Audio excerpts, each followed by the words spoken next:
Coverage at STLSportsPage.com by Rob Rains is brought to you by Drury Hotels, Carpenters Regional Council, Associated Electrical Contractors, and also Noren Burns Lumber and Hardware, Crawford Butts Auto and Home Insurance, MB Health Insurance, Tozy and Tozy Dental, and Simon Brothers. Thank you to all of our sponsors of Rob Rains and STLSportsPage.com.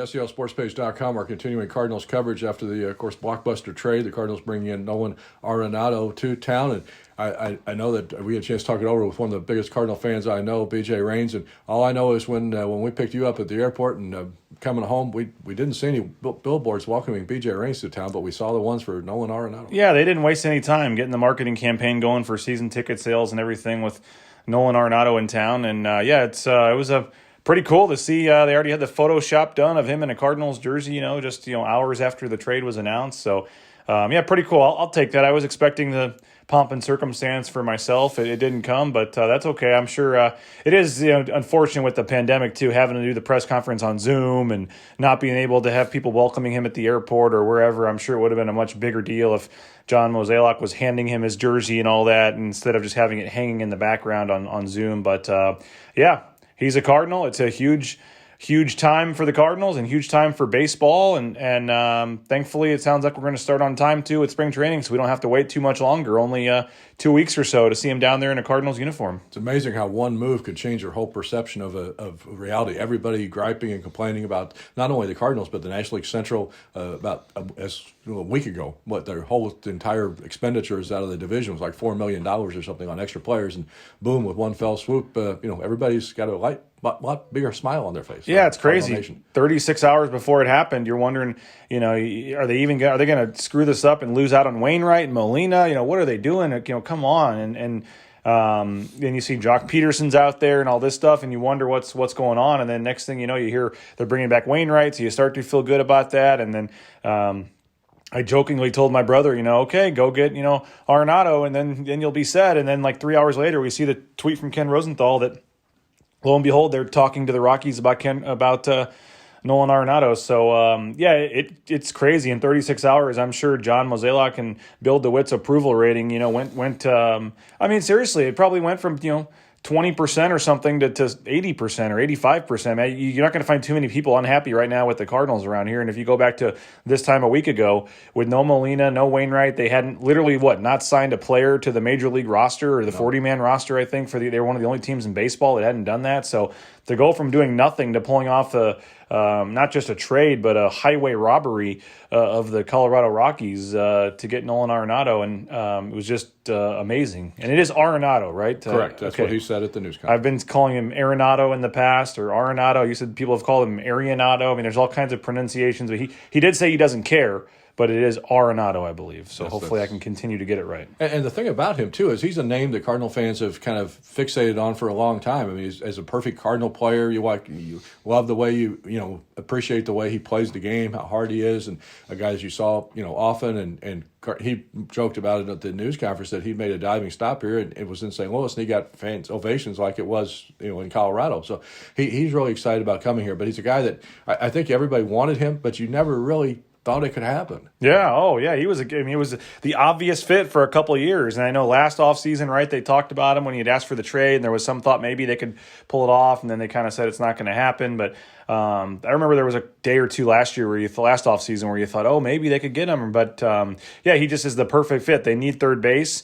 Matt Carpenter, obviously is near the end of his career, or at least probably near the end of his time as a Cardinal. And he's, kind of like the Paul Goldschmidt, where he's kind of in the prime of his career, and you've got him signed to a long-term deal. So, yeah, I think it makes a lot of sense for the Cardinals. It's a deal that, like you said, it's a perfect fit. He's a Cardinal. He's a type player that has kind of, I don't want to say gone underappreciated or underrated in Colorado, but until you get, a lot of his, hasn't been in the playoffs a ton, has done a lot of his stuff at Coors Field. So, I think coming to St. Louis, you're hoping you can, keep him healthy and get 4 or 5 of the, better years of his career here. And you put him and Goldschmidt in the middle of the lineup. Yeah, it just makes a lot of sense. And, they've for all the talk that Bill DeWitt gets about being cheap, they've brought in Marcell Ozuna. They've brought in Paul Goldschmidt. They signed Dexter Fowler when he was at the time the biggest free agent signing, I think, of that offseason or close to it. They haven't all worked out, but they have spent money. I mean, they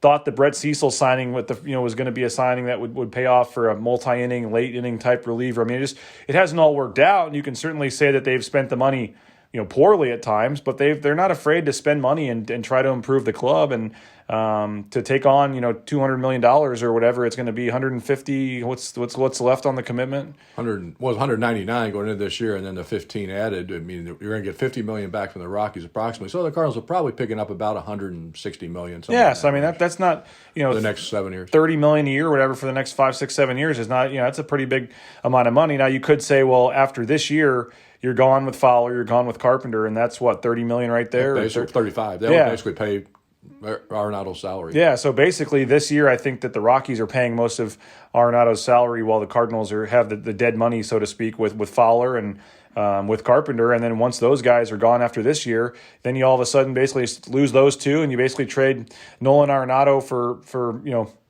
Dexter Fowler and Matt Carpenter. And I think, I'll make that trade. I mean, maybe 4 or 5 years ago, you would have thought that's at least a fair trade at that point. But right now, with those guys both being later in their careers, haven't put up the numbers you thought they would or should, I think that seems like a win for the Cardinals, where the salary, so to speak, doesn't even, the salary doesn't even increase, and you get one of the top 3 or 4 or 5 players in baseball. Visiting with BJ Rains here on the Steel Sports page about the big deal for the Cardinals. And I think the interesting thing is 2 things. One is I think a lot of Cardinal fans would have been happy with getting Nolan Arenado, even if you'd had to give up a pretty good package of prospects in return. But they pulled this off without really, other than Austin Gomber, who looks like he can have a chance to be a decent major league pitcher. But the 4 minor leaguers that the Cardinals put up, none of them are even in the top 10 among the Cardinals' top prospects. Well, yeah, and you obviously know the system very well. It seems like you would have thought they would have had to give up more for this. I would have thought so, and I probably would have been willing to do it.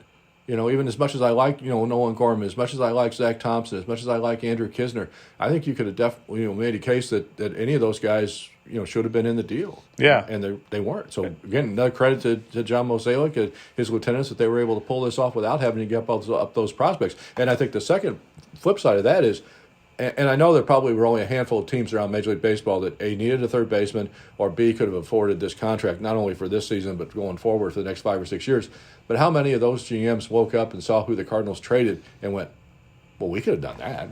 Yeah, I mean, you had to think of that. And, that's why everyone's calling it just a highway robbery. I've never seen every deal is not, the end verdict is not on this day. I mean, Correct. If Austin Gomber becomes an all-star and some of these guys work out, you can look back at it in 10 years and say, the Rockies knew what they were doing. But on the surface, it looks like a pretty one-sided trade. Who were the other prospects they gave up? Those guys. Montero was a good third baseman, but he's been hurt, and third base is definitely a strength in the organization with Gorman, with Jordan Walker, the number 1 pick last year. Malcolm Nunez plays third base primarily, so you've got strength at that position. And plus, if Arenado's going to be here for the next 6 or 7 years, you don't really need a third baseman. So, they're going to probably end up trying Gorman in left field, maybe at second base. He played some second base at the alternate site camp last year. So, but he's ultimately going to be a hitter. So, again, you got to think, even if they don't have the DH this year, it's coming to the National League soon. So that would give you another outlet for him. Yeah, no, I think that's it didn't sound like they gave up nobody, but I guess they gave up quantity maybe over quality is what the Rockies wanted to replenish the system a little bit. And I guess Austin Gomber, he was a serviceable pitcher at times and did some nice things, but feel sorry for him not going to Coors Field. Yeah, well, pitch half his games away from Coors. That's true. And Adam Wainwright back, and it looks like Yadier Molina is going to sign as soon as the Caribbean Series is over. So, pretty much, I think, other than maybe bringing in a candidate to be a backup infielder, this team looks like it should pretty much be set as we get ready here now, just a couple weeks to head down to Jupiter. Now, John Mozeliak did say something about we're frankly not done or something, though. Is that just Molina, or is there a chance Colton Wong could be back in the mix, or? I really don't see the Wong thing, again, from a financial standpoint, but I think you could see somebody like a Brad Miller type that would come in to be that backup infielder. I think as it's structured right now, your backup middle infielder is probably Edmundo Sosa on this club, so you could maybe look to perhaps upgrade a more veteran-type player there. I think anything else they do would be minor other than bringing back Yadi. Do you keep hanging on, knowing that Yadi probably only has 1 or 2 years left at this point, do you hang on to Andrew Kisner and continue to have him play every day in Memphis, just knowing his time is eventually going to come? You thought maybe it would have been here by now, so do you go to a Wieters type again for a backup catcher? I would think they would give Kisner that job this year. I don't think they'll bring in another catcher. We could be wrong, but Ivan Herrera is a 20-year-old kid that's going to be catching every day to start this season in Double-A. He is probably the better of the two prospects as far as 2 or 3 years down the line. So I think maybe you try to see what Kisner can do. Maybe you try to rest Yachty a little more this year. I know we've said that before and it never happens, but he is a year older than he's been before. So maybe they'll give him more of an opportunity. Again, if they have the DH opportunity in some games, you could bat Kisner that way. So I don't really see them moving Kisner at this point. I really don't see them bringing in another catcher at this point, but we'll see. Yeah, it's just crazy, though, when you think about 36 hours ago, what have they done? Nothing for the offense. And like I said, you weren't even sure, or 36 hours, a couple days ago, you weren't sure if you're going to have even Wainwright and Molina back. And then in literally about 36 hours, you go from not only, signing Wainwright. Do you think he knew, by the way, he was on a Zoom saying... I think he had some inkling that they were working on it. I don't know. Some things that are going to make fans really happy or something. I think he and Arenado are close, as well as Goldschmidt. So I think they have a little circle of friends there. I think Carpenter in that group as well. So I do think they probably were communicating that, hey, this is possible. It's in the works. I don't know. It wasn't a done deal at that point, I don't think. Yeah, but no, now you bring back Yachty, and you're going to have, Tommy Edman at second base, and just Matt Carpenter kind of sprinkled around. You can give Goldschmidt a day here, give Arenado a day, I did it again, a day here, and maybe Tommy a day there. I mean, what's kind of the plan for Carpenter? I think that's the plan as of now. I mean, I think they were holding out hope that they would get the DH, and I guess it's still technically possible that the union and the owners could work out an agreement. They still have to work out the agreement on the safety and health protocols for this season because of dealing with COVID. But I think that probably less likely a chance that they would have the DH now in this year, so that will limit his opportunities. Yeah, and then you have obviously Bader and O'Neill and the whole outfield thing again, and trying to be some questions about the outfield. Yeah, but you think Carlson's probably now going to be entrenched as one of the starters out there, and then Fowler will be mixed in with those guys too. But overall, like I said, you go from a couple days of wondering, man, this team just, and you could have kind of understood it too with the pandemic and the fact that nobody else in the division did anything. Even before the Cardinals made this trade, even before they brought back Wainwright, they still could have arguably been the favorite to win this division. Yeah. But by now, there's no question that they're. But I think they could have sold it as, hey, we've got to be careful with our finances this year. We didn't have any fans last year, and fans would have been disappointed, but they still would have been out right near the division and maybe gotten to the playoffs if they did, and gone from there. But now you just transform it to where we're talking about tinkering with a backup catcher and a depth in the middle infield or a left-handed reliever or whatever. I mean, it just changes so fast to what you're looking at, and now they're clearly the favorites in the division, one of the probably 3 or 4 best teams in the league, and you just hope that we still haven't really seen the Paul Goldschmidt that you saw in Arizona. If you can get him to and Arenado, man, this is going to be tough for a couple of years here. If you get them to both be clicking at the 3-4 spot in the lineup, and you throw in everybody else, if Carlson can develop into the guy, I mean, this could be a pretty fun to watch. I mean, you talk about watching the World Baseball Classic and All-Star games and all this, but when you start going through the lineup, there's not a lot of spots where it's like, oh, we got to wait 3 more guys to get back to the top of the lineup or whatever. I mean, even it's going to be fun to watch these games and see those guys on the corner infield work and bat in the lineup. So kudos to Mo, kudos to Bill DeWitt. They pulled off a heck of a trade, and certainly the Cardinals, just the outlook is so much more different now than it was a couple days ago. Kind of excited to get down to Florida and get it going. Yeah, should be fun. I'm jealous of you guys for sure. We'll have all the Cardinal coverage for you leading up to spring training, as well as then reporting from Jupiter once the Cardinals get down there here in a couple weeks on STLSportspage.com.